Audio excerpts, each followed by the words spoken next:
நண்பர்களே, இன்னைக்கு நம்ம வாழ்க்கையில் கடுமையான பயிற்சி உண்டு. இன்னையோட நம்ம விலாகோட 30வது நாள். வாங்க வீடியோக்குள்ளே போகலாம். காலைல ஓட ஓட ஒரு காஃபியை குடிச்சிட்டு, ஏன்னா 6 மணி டைம் ஆயிடுச்சு. போகிற வழியில் என் ஃப்ரெண்டு ஒருத்தனை பார்த்தேன். அவன்கிட்ட பேசிக்கிட்டே ஆஃபீஸ் போயிட்டேன். காலையில் உணவு இடைவெளியில் சாப்பிட்டுட்டு நம்ம டேரெக்டாக அடுத்து வீட்டுக்கு தான். நடுவில் சாப்பிட்ற கிளிப்லாம் நம்ம எடுக்கல. அப்புறம் நண்பர்களே, நம்ம யூடியூப் சேனல் ஒன்று வச்சுருக்கோம். அதுலேயும் கொஞ்சம் சப்ஸ்கிரைப் பண்ணிங்கன்னா கொஞ்சம் நல்லாயிருக்கும்.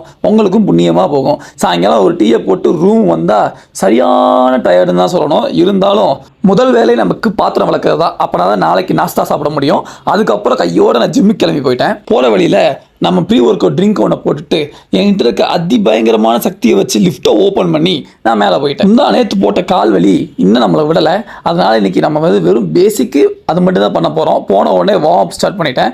இருந்தாலும் நமக்கு காலை சும்மா அவ்வளோ பிடிக்கல. சரி, சைக்கிளிங்லேருந்து ஸ்டார்ட் பண்ணுவோம்னு சொல்லி பண்ணால் அவ்வளோ வலி நண்பர்களே. அதுக்கப்புறம் இருந்தாலும் நம்ம கேட்க மாட்டோமே, நம்ம தான் கல் மனசாச்சு. வாக்கிங்கை போட்டேன். வாக்கிங் ஆனோடனையும் வேர்த்துச்சு. ஜாகிங்கை போட்டேன். ஜாகிங் கொஞ்சம் இழுத்து போய் கொஞ்சம் ஓடி முடிச்சுட்டு நம்ம கைக்கு தோள்பட்டைக்கு வேலை கொடுக்க கிளம்பியாச்சு. நான் ஜிம்முக்கு புதுசுனால இப்போ தான் ஒவ்வொரு எக்ஸசைஸ் நேமாக நான் மனப்பாடம் பண்ணிகிட்டு இருக்கேன்.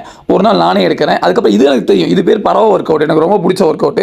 அப்புறம் இந்த பையன் இருக்கார் இல்லையா, இனிமேல் நீங்கள் அடிக்கடி நம்ம விலாகில் பார்க்கலாம். நமக்காண்டி ஸ்டாண்டெல்லாம் கொடுத்து ஹெல்ப் பண்ணாப்புல. அதை முடித்தவுடன் நெஞ்சுக்கரியை பிரிய விடுதல் அந்த ஒர்க் அவுட்டுக்கு போயாச்சு.